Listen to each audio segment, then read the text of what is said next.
اس کے لیے حلال حرام جھوٹ سچ کا فرق ختم کر دینا، اس حوالے سے قرآن مجید کی آیت ہمارے لیے ایک سبق دیتی ہے۔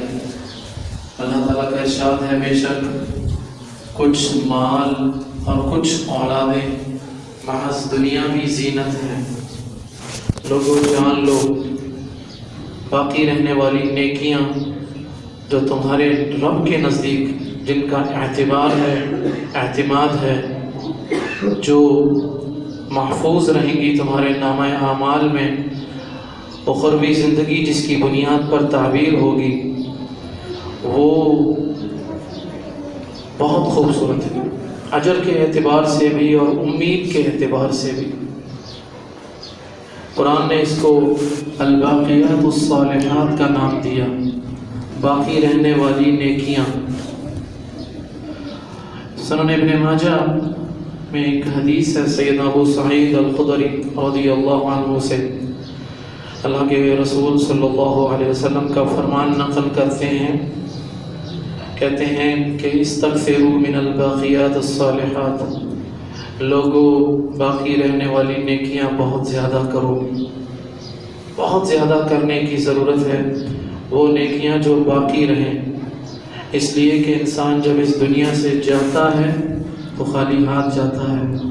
جس دنیا کے حصول میں وہ حلال حرام سچ جھوٹ کا فرق ختم کر دیتا ہے، وہ ساری کی ساری دنیا یہی رہ جائے گی، ساتھ اس کے جانے والی چیز الباقیات الصالحات ہے، جس کے بارے میں اللہ کے رسول فرماتے ہیں استغفروا، لوگوں بہت زیادہ کوشش کرنے کی ضرورت ہے باقی رہنے والی نیکیوں کو کرنے کی۔ صحابہ پوچھتے ہیں ما ہی یا رسول اللہ، اللہ کے رسول یہ باقی رہنے والی نیکیاں کیا ہیں؟ فرمایا الملہ، پوچھا اللہ کے رسول یہ ملہ کیا چیز ہے، ملت کیا چیز ہے؟ فرمایا التکبیر، اللہ اکبر، والتحلیل، سبحان اللہ، والتسبیح، الحمدللہ، یہ تین کلمات، اللہ اکبر، الحمدللہ، سبحان اللہ۔ اللہ کے رسول فرماتے ہیں کہ یہ تین کلمات جو ہیں یہ باقی رہنے والی نیکیوں میں شمار کیے جاتے ہیں۔ اور مزید اس حدیث میں ہے ولا حول ولا قوت الا باللہ۔ یہ چار باتیں اس حدیث کی روح سے اور دیگر احادیث کو بھی جب شمار کیا جائے اس حوالے سے تو پانچوں نمازیں یہ بھی الباقیات الصالحات میں سے ہیں، صدقہ کرنا یہ بھی الباقیات الصالحات میں سے ہیں، جہاد اللہ کی راہ میں یہ بھی الباقیات الصالحات میں سے ہیں، ایک دوسرے کو خیر کی بات بتانا یہ بھی الباقیات الصالحات میں سے ہیں۔ عبداللہ بن عباس رضی اللہ عنہ سے کسی نے پوچھا تھا کہ الباقیات الصالحات کا مفہوم کیا ہے؟ کیا اس کا مفہوم ہر نیکی ہے یا صرف اور صرف التکبیر اللہ اکبر والتحلیل والحمدللہ والتسبیح سبحان اللہ، یہ چند کلمات کا ادا کرنا ہے؟ تو عبداللہ بن عباس رضی اللہ عنہ فرماتے ہیں کہ بھئی اس میں عموم ہے، ہر عمل صالح جو ہے وہ الباقیات الصالحات میں شمار کیا جا سکتا ہے۔ یہاں ایک بات کی وضاحت بہت ضروری ہے، اسلام دنیا کا وہ واحد دین ہے جس نے میری دنیا اور آخرت کے مابین بڑا خوبصورت بیلنس رکھا ہوا ہے۔ دیگر مذاہب میں سے کسی نے دنیا کو چھوڑ کر رہبانیت کا سبق دیا، کسی نے مکمل طور پر دنیا کو اختیار کر لیا۔ اسلام ہم سے یہ نہیں کہتا، اسلام تو ہم سے یہ کہتا ہے کہ بھئی دنیا برائے دنیا یہ مطلوب نہیں ہے، دنیا برائے دنیا مطلوب نہیں ہے، دنیا برائے آخرت مطلوب ہے۔ جب یہ کہا جاتا ہے کہ دنیا برائے آخرت مطلوب ہے تو اس میں ربنا آتنا فی الدنیا حسنۃ وفی الآخرۃ حسنۃ وقنا عذاب النار، سب سے پہلے بندہ مومن کو جو بات سکھائی گئی کہ لوگو اللہ سے مانگو حسن دنیا اللہ دنیا کا حسن عطا کر. یہ دنیا کا حسن جو اس دعا میں، دعائے نبوی میں موجود ہے، وہ حسن دنیا کیا ہے؟ وہ حسن دنیا یہ ہے میرے قابل احترام سامعین اور سامعات، وفقکم اللہ لما یحب و یرضا، نیکی کی توفیق یہ حسن دنیا ہے. خیر کے عمل کی طرف رغبت یہ حسن دنیا ہے. صالح بیوی یہ حسن دنیا ہے. فرما بردار اولاد یہ حسن دنیا ہے. حلال طریقے سے کمایا گیا مال یہ حسن دنیا ہے. اسلام دنیا کی نفی نہیں کر رہا، لیکن اس کو سم کنڈیشنز کے ساتھ اٹیچ کر دیا. مال کمانا چاہتے ہو، مال کمانا، جمع کرنا انسان کی فطرت میں ہے. ہر انسان مال کماتا ہے. سیدنا عثمان غنی، عبد الرحمن بن عوف، سیدنا ابو بکر صدیق، سیدنا زبیر بن العوام، بہت مثالیں ہیں جو لکھ پتی اور کروڑ پتی صحابہ تھے. مال کمانے کی نفی نہیں، لیکن شرط لگا دی جامع ترمذی کی جو حدیث ہے کہ بندہ مومن اس وقت اللہ کے سامنے سے نہیں ہٹ سکے گا جب تک یہ جواب نہیں دے گا کہ تم نے یہ مال جو کمایا ہے یہ آیا کہاں سے تھا، حلال حرام کا فرق رکھا تھا یا نہیں رکھا تھا. پھر یہی نہیں بلکہ یہ بھی کہ بھئی خرچ کرنے میں بھی حلال اور حرام کی شرطیں لگا دی. حلال جگہ سے کما کر حرام جگہ پر خرچ کرو گے تب بھی گرفت کی جائے گی. حرام کمانے پر تو گرفت ہے ہی ہے. لہٰذا میرے قابل احترام سامعین، اس بات کو سمجھ لیجئے، خوب جان لیجئے. دنیا کو خوبصورت بنائیں، دنیا کے ساز و سامان کو حاصل کیجئے، لیکن مطمع نظر دنیا نہ ہو. ہمارے استاد محترم شیخ عبد المحسن العباد حفظہ اللہ کہا کرتے تھے کہ بھئی مال ایک وسیلہ ہے، ایک ذریعہ ہے آخرت کو خوبصورت بنانے کا. اور وہ دلیل دیتے تھے یہ المال والبنون زینت الحیات الدنیا. زینت کیا چیز ہوتی ہے؟ زینت اگر آپ دیکھیں تو زینت کا مطلب جو لغت میں اور موجود ہے، زینت ختم ہو جانے والی چیز ہے، باقی رہنے والی چیز نہیں ہے. ہم بڑے نہا دھو کر صاف ستھرے کپڑے پہنیں اور بال بنا لیں جس طرح شادی بیاہ میں تیار ہوتے ہیں، تو تیاری چھوڑ دیں، یہ زینت ختم ہو جاتی ہے. ہماری خواتین میک اپ کرتی ہیں تو وہ منہ دھو لیں تو وہ زینت ختم ہو جاتی ہے. تو زینت کے اندر یہ چیز موجود ہے کہ جس مال کے لیے تم ساری زندگی گزار رہے ہو یہ تو فنا ہونے والی ہے، یہ مال تمہارے ساتھ نہیں جائے گا. جس اولاد کے لیے تم نے سچ جھوٹ حلال حرام کا فرق ختم کیا ہوا ہے وہ بھی فنا ہونے والا ہے. یہ محض دنیاوی زندگی ہے، دنیا تک رہ جائے گا.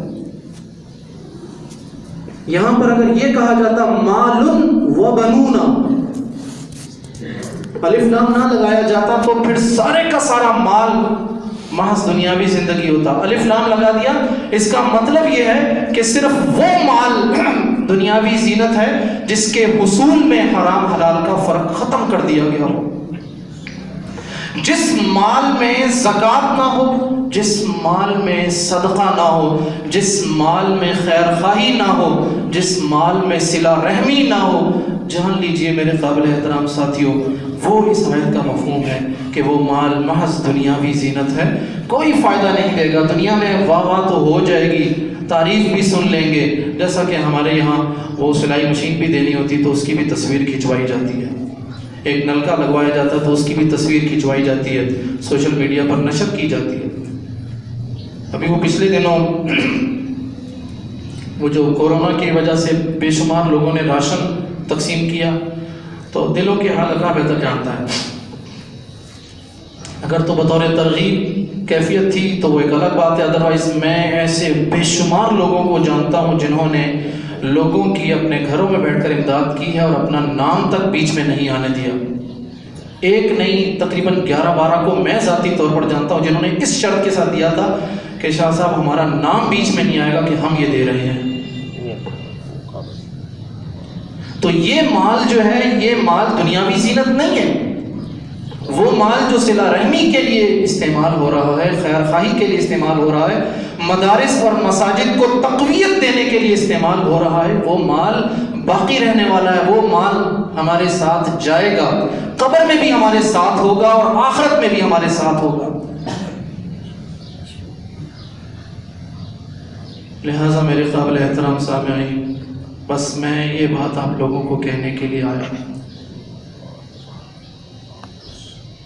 کہ دنیا میں اتنا منہمک مت ہو جائیے گا کہ آخرت بھول جائیں۔ اللہ کا فرمان ہے وَلَا تَنْسَ نَصِيبَكَ مِنَ الدُّنْيَا، لوگوں دنیا میں اپنا حصہ لینا نہ بھولنا۔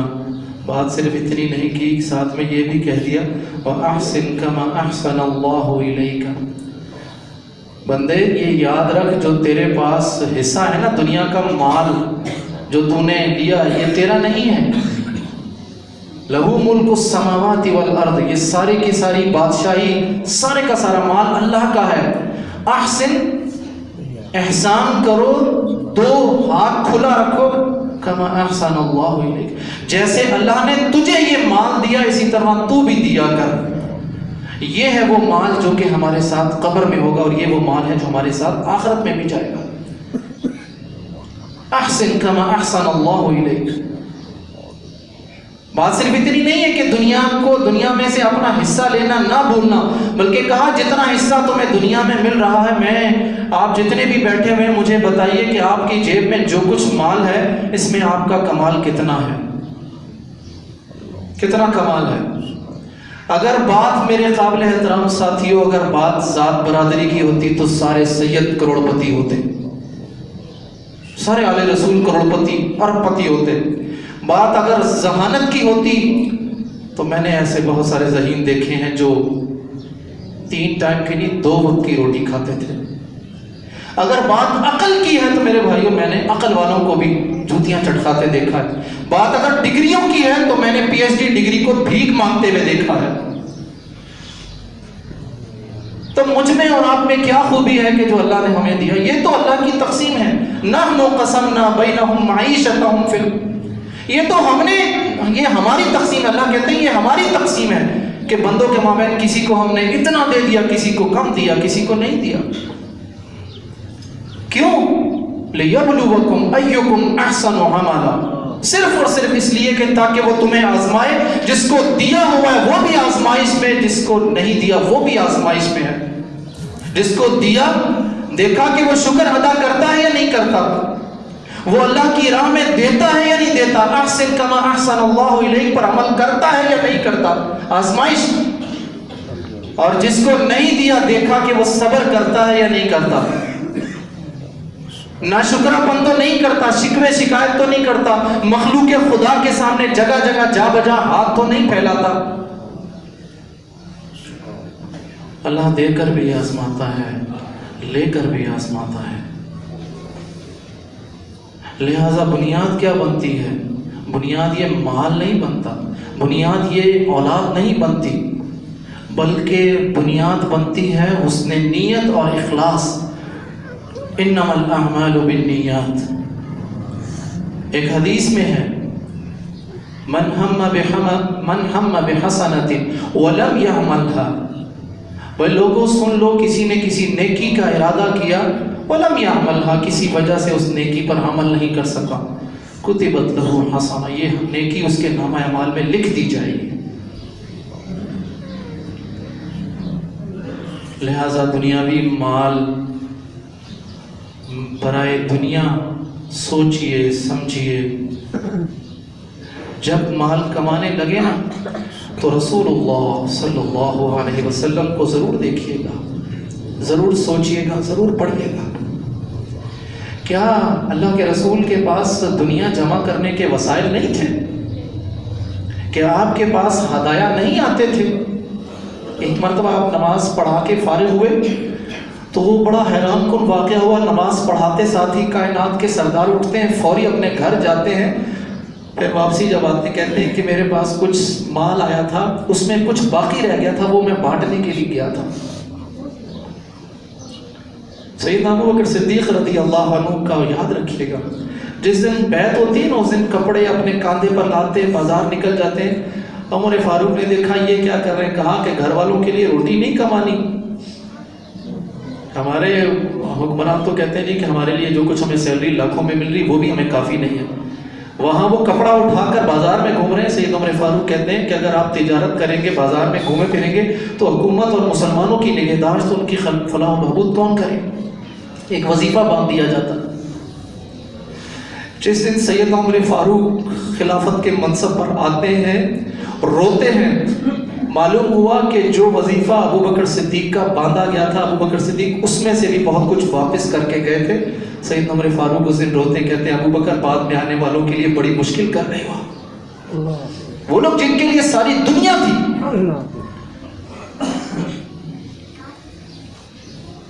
ہم نے ان لوگوں کے واقعات جو ہیں شاید صرف مسجد کی حد تک رکھے ہوئے ہیں. عمل کرنے کے لیے نہیں ہیں ان لوگوں کے واقعات. ان لوگوں کی سیرت عملی طور پر اختیار کرنے والی بات نہیں ہے کیا ان لوگوں کے ساتھ؟ سیدنا عثمان غنی مال آتا ہے مدینے کے تاجر آتے ہیں کہتے ہیں عثمان 1 کے 10 دیں گے. نہیں. عثمان 1 کے 20 دیں گے. کہا مجھے اس سے زیادہ مل رہا ہے. کہا عثمان 1 کے 30 دیں گے. کہا مجھے اس سے بھی زیادہ مل رہا ہے. کہا ہم سے ہمارے علاوہ مدینے میں ہے کوئی نہیں, تمہیں 1 کے 30 کون دے گا؟ اس سے زیادہ کون دے گا؟ کہا اللہ دے گا مجھے, اللہ دے گا مجھے. اس نے میرے ساتھ وعدہ کیا ہوا اضعافا مضاعفہ کا 70 گنا 700 گنا 7000 گنا ایسا کہ تو کاؤنٹ ہی نہیں کیا جا سکتا. اور اگر میں بات کروں اولاد کی تو مجھے بتائیے, ایک چھوٹی سی بات پوچھوں گا میں. کتنی خوبصورت بات ہوگی یہ بات میں 1 سے زائد مرتبہ بیان کر چکا ہوں. کتنی خوبصورت بات ہو کہ میں اپنے اخروی منزل کی طرف ہوں اور میرا بیٹا پیچھے میرے لیے دعائیں کر رہا ہو, نماز جنازہ وہ پڑھائے, جتنی دل سے رو رو کر وہ دعائیں مانگے گا میرے لیے, میری مغفرت کے لیے. مجھے بتائیے کوئی اور کر سکتا یہ کام؟ نہیں کر سکتا. خدا للہ جس اولاد کے لیے آپ اپنی دنیا اپنی آخرت خراب کر رہے ہیں اس اولاد کو دین کا شعور ضرور دیجیے, اس کو دین ضرور پڑھائیے, دین سے اٹیچ کیجیے, ورنہ آپ چلے جائیں گے بس آپ کا سلسلہ ختم ہو جائے گا. حدیث میں ہے کہ بھائی بندہ مومن کے عمل ختم ہو جاتے ہیں سوائے 3 کے.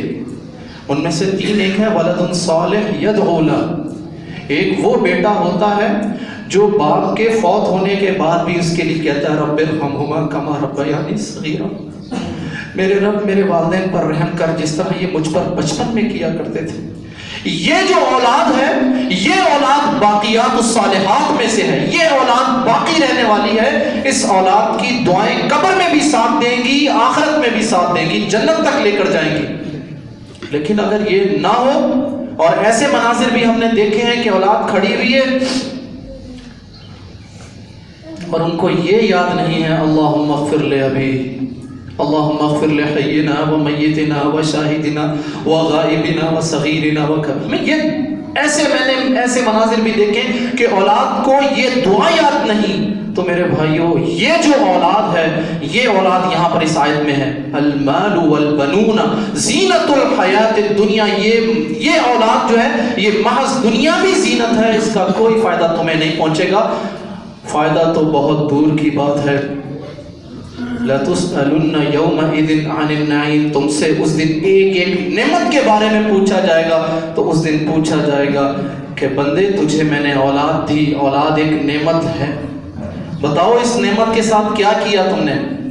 اس اولاد کو Cambridge O level A level entry test medical entry test ہزاروں 10-10 20-20 ہزار کی فیسیں دینے والوں, یہ سوچو تو صحیح کا کبھی تم نے یہ سوچا کہ میں اپنی اولاد کی اخروی تربیت کے لیے اس کو کوئی ایسا قاری کوئی ایسا طالب علم ارینج کروں جو میرے گھر پر آ کر میری اولاد کو نماز ترجمے کے ساتھ پڑھائے, سیرت پڑھائے, قرآن کا ترجمہ پڑھائے, ان کو دین کا شعور دے, ان کو دعائیں یاد کروائے.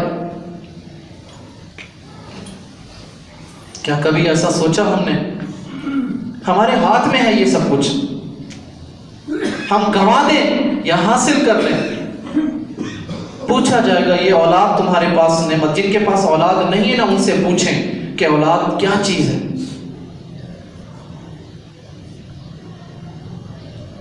جب اللہ نے یہ نعمت دے دی تو ہم نے اس نعمت کے ساتھ کیا کیا، یہ ہمیں سوچنا چاہیے. کیا ہم اس نعمت کا حق ادا کر رہے ہیں؟ اللہ کی جتنی نعمتیں ہیں میرے قابل احترام سامعین اور سامعات، عافاکم اللہ من کل بلاء ووباء ومکروہ وشر ومن شر حاسد اذا حسد. میرے قابل احترام سامعین، اللہ ایک ایک نعمت کے بارے میں پوچھے گا، اور ہر نعمت کا حق ہوتا ہے. مال نعمت ہے، مال کا حق کیسے ادا ہوگا؟ حلال کمایا جائے، حلال خرچ کیا جائے. موبائل فون یہ اللہ کی ایک نعمت ہے، اس لیے یہ نعمت کب ہوگی؟ آپ دیکھ لیجئے اس کا حق کیا ہے کہ میں اس کو خیر کے لیے استعمال کروں. میں اگر اس کو ویڈیوز کے لیے، فلمی گانوں کے لیے، فلموں کے لیے، ان کاموں کے لیے دیکھتا ہوں تو میں اس نعمت کا حق ادا نہیں کرتا. یہ والا مال محض دنیاوی زینت ہے، یہ تو میری پکڑ کا سبب بنے گا. اللہ تعالیٰ میری اور آپ کی شیطان کے شر سے حفاظت عطا کرے، ہمیں اپنی عافیت میں رکھے. بارک اللہ لی ولکم ولسائر المسلمین فاستغفروہ انہ هو الغفور الرحیم. الذي خلقنا ورزقنا وانعمنا على نعم ظاهر وباطنة. افضل الصلاة وازكى السلام على نبينا محمد صلى الله عليه وسلم وعلى آله وصحبه اجمعین وعلى من اتبع الهدى الى يوم الدين. اما بعد. مستدرک حاکم میں سیدنا ابو ہریرہ رضی اللہ عنہ سے ایک حدیث ہے. اللہ کے رسول فرماتے ہیں خذوا جنتکم، کہو لوگوں اپنی ڈھال لے لو، ایسی ڈھال جو تمہیں بچائے جہنم سے، آگ سے، اللہ کے عذاب سے تمہیں بچائے. قالوا یا رسول اللہ، یہ کیا ہے ڈھال؟ اللہ کے رسول صلی اللہ علیہ وسلم فرماتے ہیں سبحان اللہ والحمد للہ ولا الہ الا اللہ واللہ اکبر. فرماتے ہیں اللہ کے رسول کہ یہ کلمات قیامت کے دن آئیں گے اور جہنم کی آگ سے بچانے میں معاونت کریں گے. یہ کلمات 4 کلمات ہیں. سبحان اللہ پڑھ لیجئے میرے ساتھ، بہت آسان سے. سبحان اللہ، الحمدللہ، اللہ اکبر، لا الہ الا انت، اور وہ جو ولا حول ولا قوت الا باللہ. 5 کلمات ہو گئی. مجھے بتائیے آپ میں سے کس کو یہ 5 کلمات یاد نہیں ہے؟ کون ہے جس کو یاد نہیں ہے؟ سب کو یاد نہیں کلمات. میں کوئی وظیفے اور چلے نہیں بتا رہا، اول تا آخر درود شریف صبح کے وقت، میں کوئی ایسی بات نہیں کر رہا. میں تو یہ بات کر رہا ہوں کہ جس مقام پر رسول اللہ صلی اللہ علیہ وسلم نے کوئی عدد نہیں بتایا، وہاں میں اور آپ آزاد ہیں، چلتے پھرتے سوتے جاگتے جس حالت میں ہوں. صرف طہارت کی اور بیت الخلاء کی جو پابندیاں ہیں وہ مد نظر رکھ لی جائیں. گاڑی چلاتے وقت سبحان اللہ، اللہ اکبر، الحمدللہ، لا الہ الا انت سبحانک انی کنت من الظالمین، لا حول ولا قوت الا باللہ العلی العظیم، افضل الذکر لا الہ الا اللہ. کتنے کلمات ہیں، یہ پڑھتے رہیے چلتے پھرتے، کوئی عدد نہیں ہے اس کا. لوگوں جان لو اس بات کو، بغیر گنے پڑھو گے تو بغیر گنے ملے گا، گن کر پڑھو گے تو گن کر ملے گا. چھوڑ دیجئے یہ گنتی، جن عادات کی، جن اذکار کی گنتی ہے وہاں ہم پابند ہیں. نماز کے بعد 33 مرتبہ سبحان اللہ پابند ہیں ہم، 33 دفعہ، 34 دفعہ نہیں پڑھ سکتے، پڑھیں گے گناہگار ہوں گے. جہاں عدد نہیں وہاں بے گنے میرے بھائیوں، میرے قابل احترام سامعین اور سامعات پڑھتے رہیے سبحان اللہ سبحان اللہ سبحان اللہ. جس وقت آپ کو یاد آئے ایسا ہو جائے.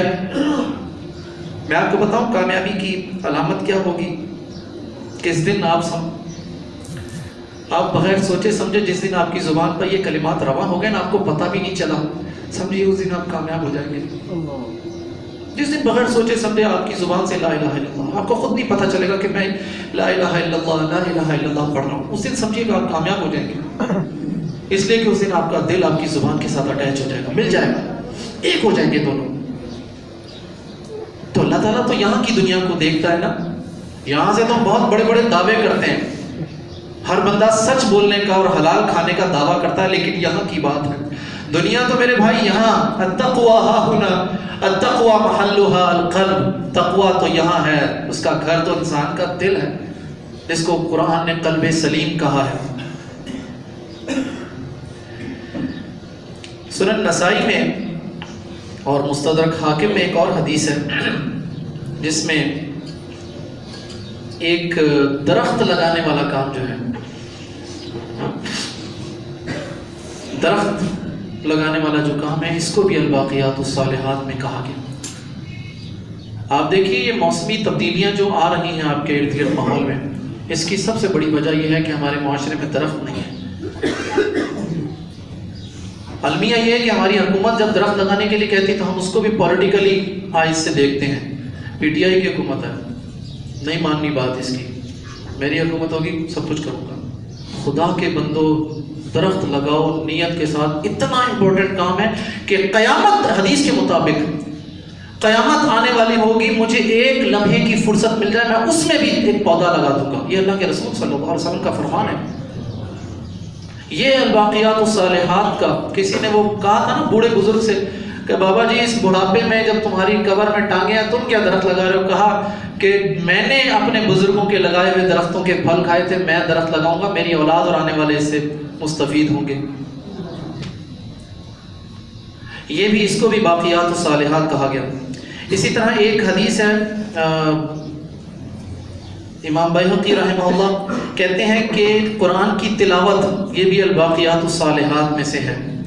لوگوں کو معاف کرنا, آپ صحیح ہیں دوسرا غلطی پر ہے, اس کو معاف کرنا یہ بھی الباقیات الصالحات میں سے ہے.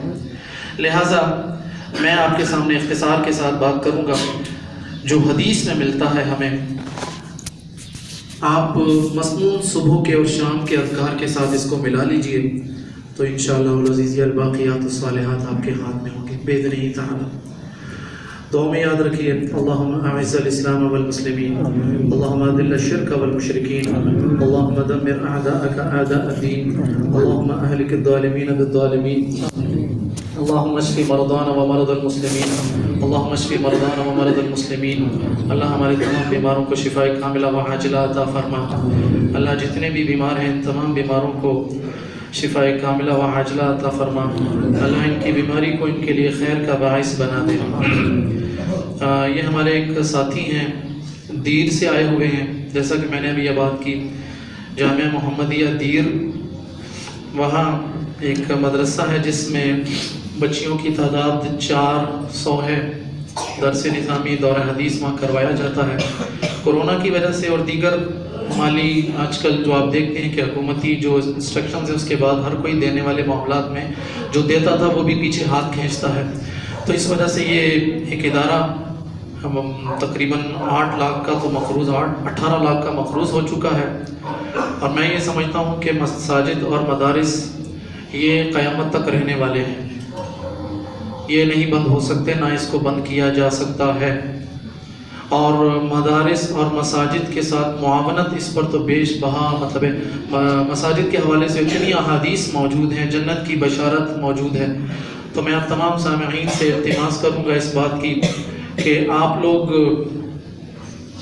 ممکن ہے میری بات آپ لوگوں کو محسوس ہو لیکن امر واقعہ یہی ہے, مساجد اور مدارس پر جب آپ کچھ دیتے ہیں تو یہ ان مدارس اور مساجد کا آپ لوگوں پر احسان ہوتا ہے. آپ مدارس مساجد پر احسان نہیں کرتے, اس لیے کہ اس کا فائدہ آپ کے پاس جاتا ہے. جب آپ دیتے ہیں نا کچھ تو یاد رکھیے کہ آپ کے دیے ہوئے سے ایک طالب علم کو رزق ملتا ہے, خوراک ملتی ہے, اس کے استاد کی تنخواہ ہوتی ہے. وہ طالب علم جب تک دین کا کام کرتا رہے گا آپ کے نامہ اعمال میں اضافہ ہوتا رہے گا. تو یہ ان مساجد اور مدارس کا ہم لوگوں پر احسان ہے کہ ہم ان کی معاونت کریں. تو میں اپنے تمام سامعین سے اس بات کی التماس کروں گا کہ آپ جتنی ممکنہ مدد ہو سکتی ہے وہ مدد آپ ان کی کیجیے. وطن عزیز کو بھی اپنی دعاؤں میں یاد رکھیے, بہت زیادہ ضرورت ہے اس وقت.